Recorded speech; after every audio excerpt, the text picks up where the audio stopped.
Hey, everybody. I am excited to kick off the Builder Comms webinar series where we're going to be bringing experts on and educating the construction industry in key pain points that we all have. How do we overcome them? How do we just become better in the construction business? I'm Ron Nussbaum. I'm the founder of Builder Comms. I'm also the host of Construction Champions podcast. And my goal with this is, like I said, to put together educational resources. If you're watching it live right now, you're going to see a great conversation and learn from Chris, one of the masters in the construction industry. But if you're also watching this later on, that's one of the reasons we're doing this, is because now we have educational resources that have direct key points that you can go find. Like today, we're going to be talking about how to protect payments for contractors and homeowners. Something that I know we're all concerned about is how are we going to get paid and how are homeowners going to pay us? Yeah. Chris Scuvu from Improvifi and now Property.com is a master when it comes to financing and how to collect payments and how to set this stuff up. His resume, I mean, we could spend the next hour going over it. He is a fantastic man with a heart for the construction industry. And I am super excited to sit here and learn with you guys just as well today on this subject. Chris, it is fantastic to have you here with us today. We've done many podcasts together. Every time you introduce me, it gets better. And my ego, I've got a big Apple screen, man. Almost can't even fit it on my computer anymore. I love you, bro. Hey, man, I know you have just as big a heart for this as I do. It's why we've done a lot of stuff together, because truly that's what it's about. It's about bringing on knowledge to people. Dude, you and I are so funny because number one, we're always up early. We're always up late. And I'll come up with like a crazy idea. And I know without fail, I can just send it to you and you'll respond and go, oh, dude, yeah. Like the exuberance that we show for, you just said it. I'm trying to get a marker here so I can do a little diagram in our call here.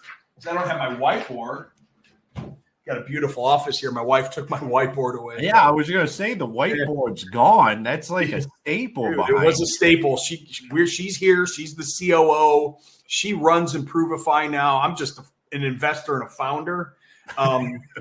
She runs it, so it's her show, man. I just show up and do what I do every day. But I'll do a little diagram on our conversation today. But man, dude, it's so good to see you again. It's so good to be here.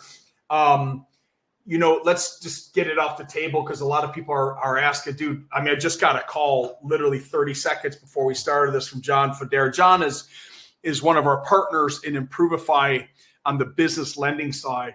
Improvifi, we help contractors with credit card payment, unsecured lending, secured lending, sales training to teach them how to sell financing, right?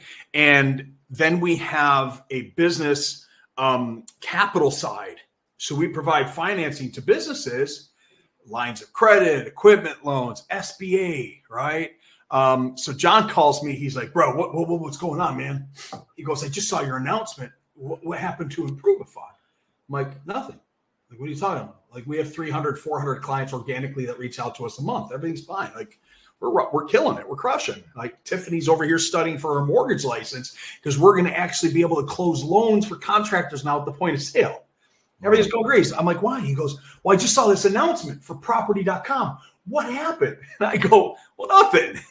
I'm like, do you remember Blue Pages Pro? He goes, yeah, of course. You worked on that for 5 years. I go, well, Property.com is here now, baby. And he's like, oh, I get it. So I've come in to be a part of Property.com, and I can't get into the structure of it, but I'm the senior vice president of channels, and I'm going to be helping bring Property.com to the marketplace where the long and short of it is this. We're going to be able to help connect realtors to contractors and to consumers and kind of create a real cohesive bond between them, and ultimately helping the consumers increase the value in their homes and the efficiency in their homes, and then create a beautiful network of the realtors to work with contractors to help them connect, convert, close more jobs. So it's kind of a combination of Zillow, Realtor.com, Angie meets Thumbtack. It's really good. I mean, we've got artificial intelligence to increase the home's efficiency. Like, bro, this is out of this world. So I'm very excited to be part of that. It was just announced yesterday. Improvifi's rocking. Everything's going well. We're hiring a team over here. And I'm real excited about property.com. We're running beta right now in South Florida. And we just launched last night at midnight. So the site's up. Go visit property.com, check it out, and reach out to me if you need any help with that. So that's not what we're here to talk about today, right, Ron? That was my I love it. I love it. So, I mean, this is the correlation of what I've watched you build and what you've been working for on. years. Yeah, since we've met each other. And I love it, man. And congratulations on it all starting to come together. And come together, it sounds like bigger than what even thought it could be. I mean, it's gonna be a domain like property.com by itself. Hey, well, how's that URL? Like, I mean, how about that URL? So it's funny. I've got the Improvifi. So people go, oh, I can go to improvifi.com. And then I got to thinking, I can't really walk around with a shirt that says property on it. Because people will be like, dude, what does that even mean? Right? They won't go to property.com. They'll go, why do you have a shirt that says property on it? But yeah. It's like, I love it. The URL is like Coke. Like nobody would just wear a shirt that says Coke on it. They'd be like, yeah, what about it? Right. So, oh my God. So I'm drawing our diagram right now so we can talk about this. And then I want to bring the contractor into this. Okay, cool. So listen, the importance of this particular web jam today is this. Ron and I got talking about communication and the importance of communication in a project. And then we got talking about financing and how it can help protect the funding activities around it. And then I drew a diagram, which I'll discuss, on how financing, builder comms, contractors, consumers, mortgage consultants, in the finance consultant in Improvifi, or the salesperson for the contractor, we bring all this beautiful world together to help protect everybody. And when I say protect everybody, everyone's important within the transaction. The contractor needs to get paid. The consumer needs to make sure that the contractor does the job properly. The mortgage company or the unsecured lending needs to make sure that it's all done properly so we can fund the contractor completion.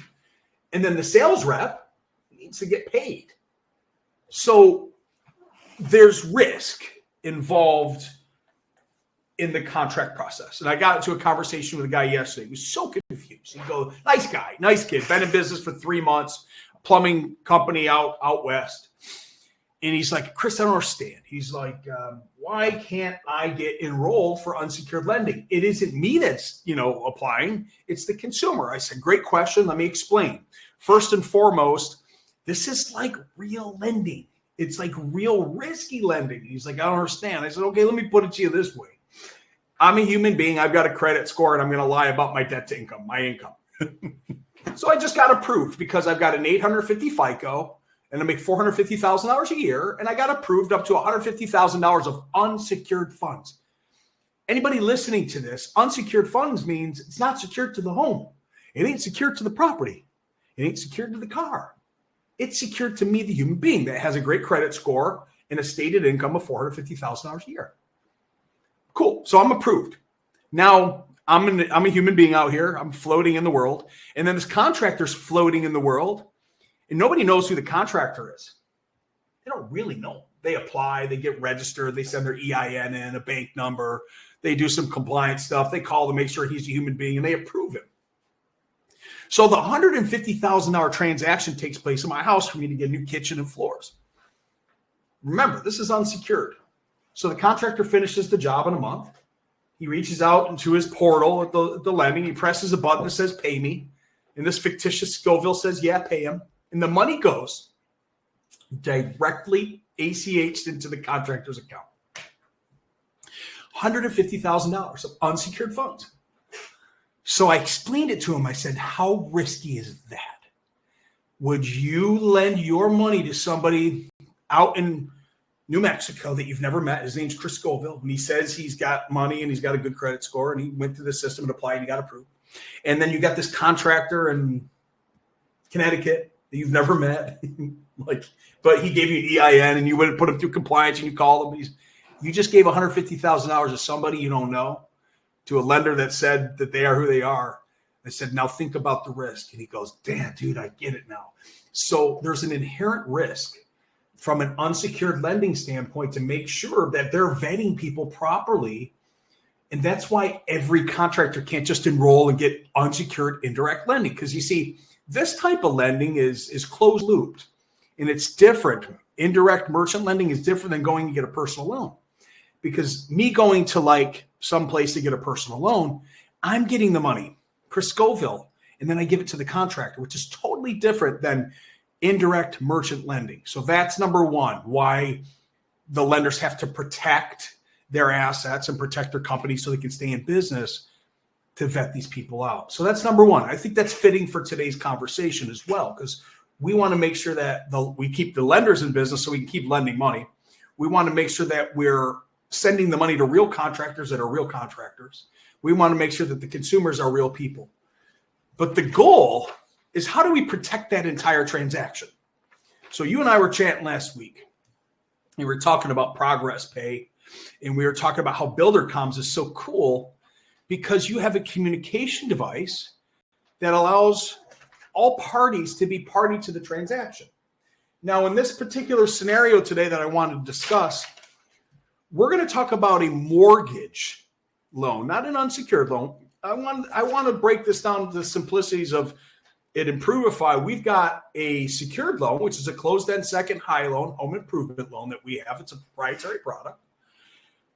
We go from $15,000 all the way to $400,000 in a closed-end second fixed up to a 30-year term with no prepay. Rates are ridiculous. You start in the sevens.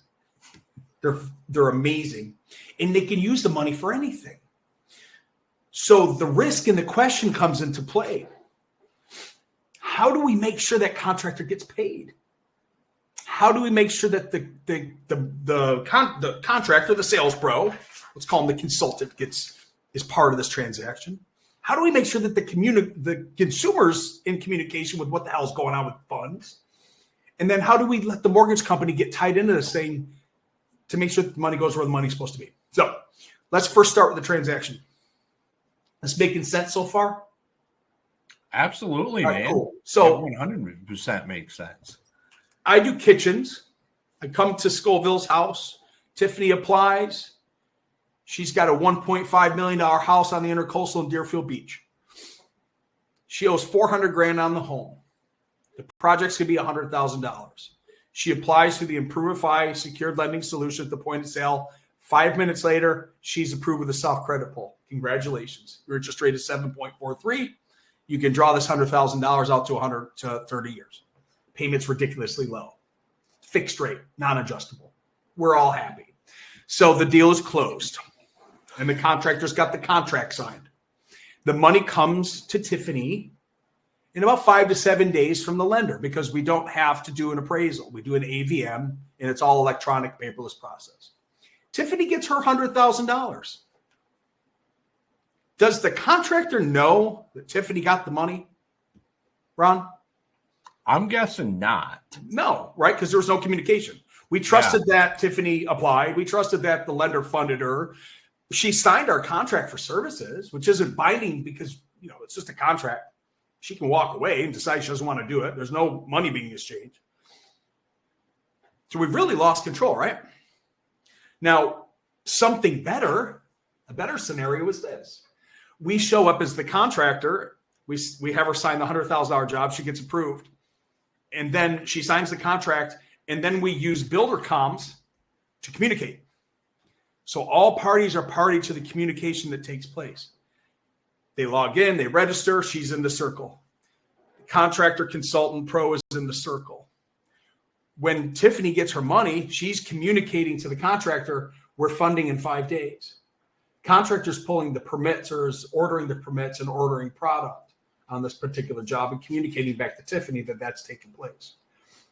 Tiffany funds the job.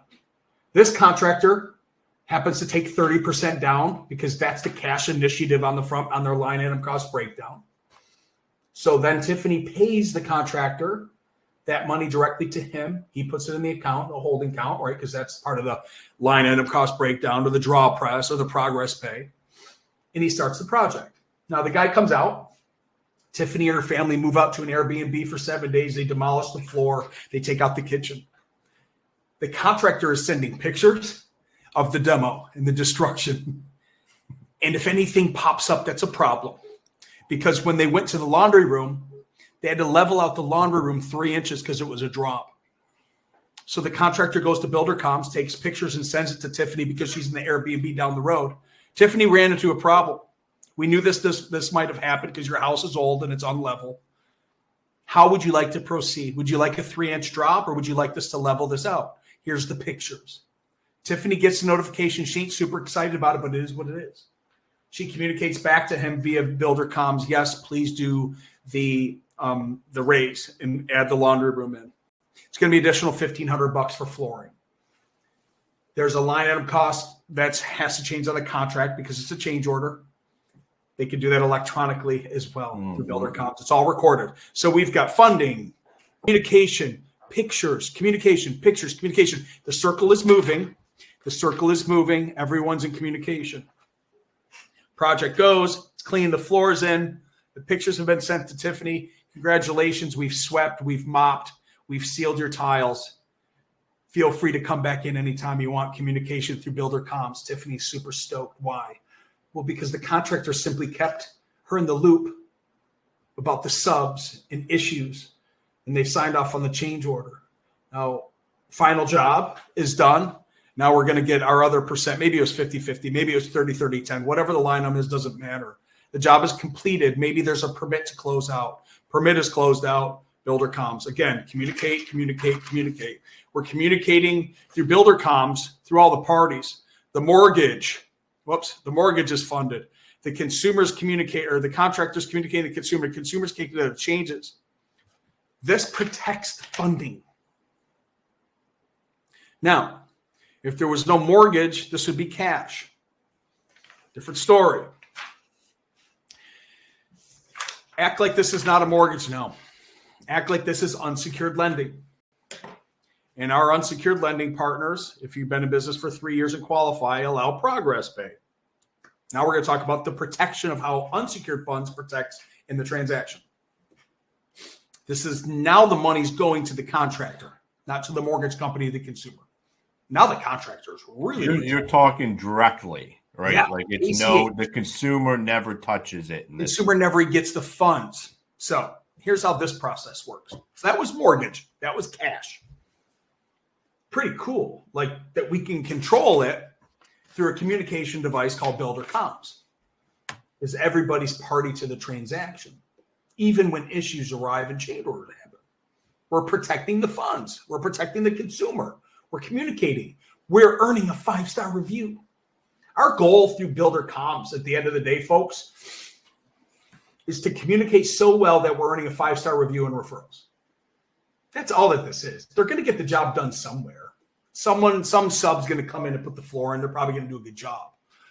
But where the rubber meets the road for referrals and 5-star reviews and continued repeatable business that you can get from that particular customer to increase the lifetime value of them comes from communication. It ain't ever the price. Price equals value.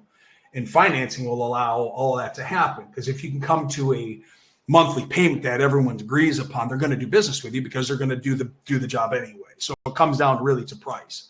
But the device that helps you get that 5-star review is Builder Comms in communication. So let's go to the unsecured, breaking the fourth wall. I'm back. Hey, folks, let's talk about unsecured. This is really cool because unsecured protects everybody. Unsecured funds means that the contractor gets paid directly from that unsecured lender, which we started in the beginning of this conversation on why it's so difficult to get enrolled with a lender. We are going to, and within our lending platform, we have 3 progress pay drips. Number 1, 25, 25, 25, 25. That's 25% divided by 4 throughout the project to completion. The next is 50-50, 50% up front, 50% at completion. The next is 30, 30, 30, 10. I like 30, 30, 10 because that's kind of the norm, is to get 30% down to make a customer sticky. So financing through unsecured protects everybody big time. But like, it's way better than just cash because a customer can hold off at the end. They can hold you ransom. There's no protection in that. Then you have to go to your point on all your little bullets you did for this show. You got to do mechanic liens. You got to take them to court. You got to put a lien on their house. What typically probably unfortunately happens a lot is the contractor folds and they just take a cash discount, which sucks because the contractor did a good job. They just had a difficult customer. So here's where unsecured lending can protect you. The lender is going to give them a draw. Let's say it's a 30, 30, 30, 10. I really like that one. So Builder Comms is a communication device with unsecured as well, because we're going to notify the consumer that we're taking our first 30% up front through Builder Comms because that's what the contract says. So they've communicated that to consumer. Consumer says yes. So when they ask for the funding through the lender to the consumer already knows that it's coming. You can use Builder Comms to communicate, hey, Mr. and Mrs. Smith, you're going to be getting an email or text message from the lender requesting 30%. Make sure you say yes to that so we can get your permit, your products, and your job scheduled. Oh, gosh, geez, Chris, thanks for reminding me. I forgot. They don't have to make payments on that 30% until it completes anyway. So the money is directed from the lender directly ACH into the contractor's account. Step 1, baby. We've communicated through Builder Comms that what's going to happen. Money goes into the bank account. The contractor goes and gets the soft goods and the hard goods, and they schedule the job and they go in. They start the demo. Now it's time for the next draw, next 30%. Builder Comms, communication. Hey, Mr. and Mrs. Smith, we're done with the demo. Your flooring's coming in. We're going to be releasing another 30%. Look out for the email from the lender. They go into the lender portal. They ask for the other 30. Now we're up to 60%. A couple days later, hey, Mr. and Mrs. Smith, we're done with the flooring. The cabinets are coming in. We're getting the other 30% for the cabinet guy. Be on the lookout. Okay, cool. Hey, thanks. Wow. Oh my God, the floor looks beautiful. How'd they know what the floor looked like? Well, because they looked at the pictures in BuilderCom. Are you with me? We're just communicating through the device, and the lender is sending a notification to the consumer that the money is going to the contractor. So now we're completed. We sent pictures to BuilderCom. We showed them their gorgeous final project. We've asked them if they need anything else. How does it look? Do we need to do anything? Because we got one more draw coming, which is 10% to complete this thing. Final permit, maybe COC, certificate of completion, whatever the contractor likes to do. If it's in a town that requires a permit for the job to be closed, we get the permit. We close the job out. They get their 10%. We're done. That, folks, is how you protect the funds in home improvement. From cash to mortgage to secured lending to credit cards to a mortgage endorsement on an insurance project. It comes down to one thing. The heartbeat of it all is a communication device which you can utilize. It's called Builder Comms. Divorces happen because of the lack of communication. I did construction to permanent lending for 18 and a half years. I started in 1991. More homes led to more divorces because of custom homes. And I would get up and stand up in front of thousands of mortgage brokers and teach them construction to permanent loans. And I started off asking if there was any attorneys in the room. And they're like, what the hell? Why? Like, are you going to say something? I'm like, no, I'm going to have you network with them because you're going to need them if you're going to do construction to permanent loans, because 80% of your homeowners are going to get divorced at the end. And it wasn't because of the project.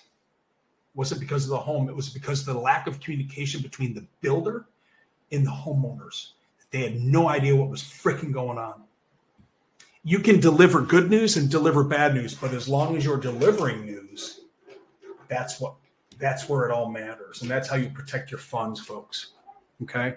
Now I did a lot of talking just now. I went for a straight 20 minutes. Dropping a lot of value, man, as well. I think one of the things that we've talked about, and I think is that it's very important, is the record of documentation that you create during a project. Yeah. Because, like you said, divorces happen. It just came out, it's July, a couple months ago, that 30% of all construction projects end in a dispute. And nobody has any of like what we're talking about is like no one knows. Like what happens if that homeowner says no? I don't. Realization comes in on this last 10%. As soon as I commit to this, I'm gonna have to start making payments. Yeah. What they want to drag this out, and then you didn't put in the front work to make sure everything was documented. You expectations, yeah, man. I think that. Too often, that is what we see happen. We don't see a proactive approach. And everything we're talking about here is from getting your customer set up with the financing so you're protected with the payments, using builder comms to communicate throughout the project. This is all stuff that we can proactively do that protects us long-term from the bad customers, from the bad project. When stuff goes south, we have a record of it going south. And how did that conversation look? Who said what? Yep. The days of somebody talking on their phone or sending text messages back and forth with your customer, and then they don't work for you anymore, and boom, bada bang, you have no record other than what the homeowner wants or done.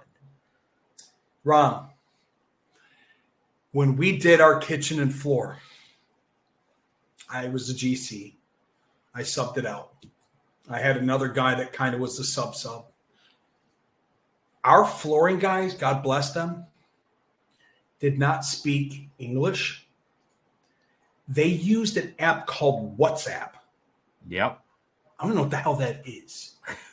To try to talk to me, to tell me about the story that I told you a little while ago. I didn't know what he was talking about. I'm frustrated. I'm living in an Airbnb. I'm out of my home. I came over here. My house was destroyed. I looked at the drop. It was a 3.5-inch drop, dude. And I'm looking at him, and he's looking at me, and I'm like, what? He goes, what? And I go, what are you doing? He goes, what are you doing? I go, how much? I had to call somebody to interpret the whole damn thing, and he's like, an extra $1,000. Then I had to call the flooring guy. He said, we need more product because we got to do this. And he's like, what the hell are you talking about? So I got flooring, wonderful Spanish guy that couldn't speak English, destroyed home, destroyed front yard. Nobody communicated properly through one device. I was losing my mind. I had text messages, phones, WhatsApp. Nobody knew what was happening in the Kuma Matata, the circle of life.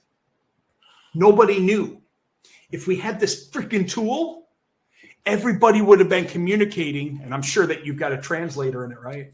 Yeah, we can make sure all that stuff happens. No, but I mean, like, seriously, somebody could have translated voice or text into this so I knew what I needed to know. Yeah, because I remember we had a conversation about this because you sent me a message during that project. And you were like, Ron, I messed up. Like, I do not know why I did not bring builder comms into this. Oh, it could have been because this is a disaster. It could have been such a beautiful use case. Like, I don't know, man. There's a lot of sauce out there that I love, but I don't ever talk so proudly about what you guys have built. It's only because I really believe that this is something that every contractor really needs because it protects so many people, including the marriage of the husband and the wife. And I'm not kidding. My wife and I, love each other dearly. And I don't think in 10 years we ever raised our voices to one another. But when that project started, she saw a different side of me and I saw a different side of her. And it was frustrating. And I didn't like it. I didn't like that my wife and I went through that. The end result is a beautiful home. Getting there wasn't worth the stress and the aggravation. With a clear path of communication, I don't think my wife and I would have raised our voices. We would have probably discussed a few things and changes along the way. I'm not even talking about the granite guy that came in and didn't line up the lines and put the granite in backward on the island. If he would have taken a picture of the island and sent it to me and said, hey, Chris, before we seal this up and cut the hole in it, how does it look? They put it in, they cut the hole backward. They had to come pick the thing up with a machine, put it this way, and now I've got the electrical outlet on the wrong side where the beautiful waterfall is. Dude, they made a $20,000 mistake by not taking a picture and sending it to me. And guess who didn't get a 5-star review? They didn't get a 5-star review. The flooring guy didn't get a 5-star review.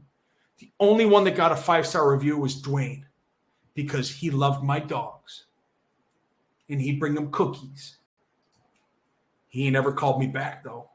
So I don't know if he loves me, but I'll tell you what, out of the 3 or 4 guys that I had to build the project with, only one guy got a 5-star review, and I don't even think he likes me because I ain't easy to deal with because I was frustrated during the project. So I don't think Dwayne likes me. He'll wave to me if I see him driving by, but he ain't stopping. So, listen, contractors, consumers, anybody watching this thing, look, do yourself a freaking bro, I ain't pitching you, but I'm pitching you. What does this thing freaking cost a month? Less than $200. So it's less than a cell phone.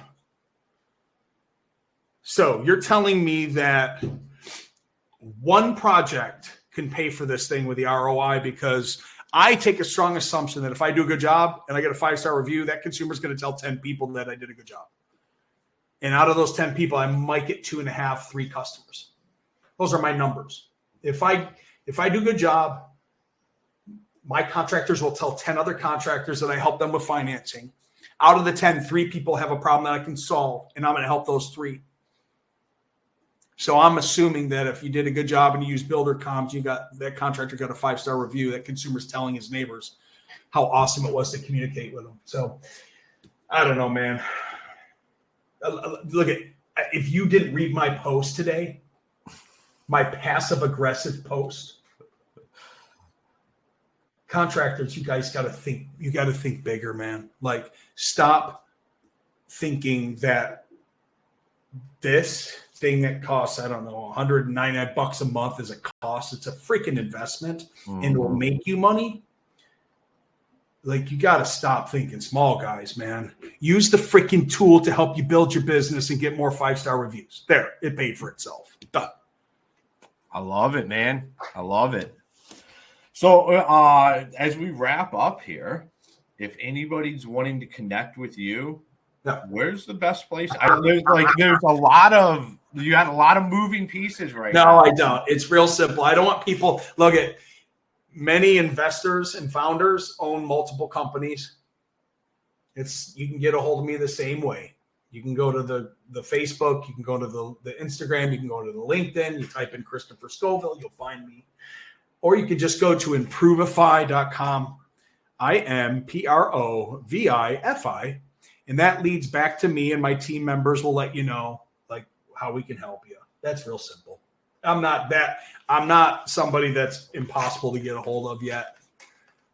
And I say, if you're not following Chris on Facebook, you're wrong, because the most value, I think, out of people that I know on Facebook, like every day, it just puts it out there.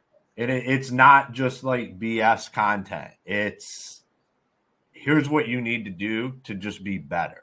And how do you avoid these situations? He's taking real life situations that he's seeing happen throughout his career, daily, weekly, and he's talking about how you can avoid that. So if you're not connected with him on Facebook, you're doing yourself a disservice. Thanks, brother. Awesome, man. Well, thank you for joining us for the How to Protect Payments for Contractors and Homeowners webinar. And I'm excited. We're going to get this out here. I'm excited for everybody that was able to watch it here today and everybody that's going to watch it in the future, man. Thank you. Thank you so much, Ron. Always good to see you, brother. Can't wait to be on again with you. Awesome.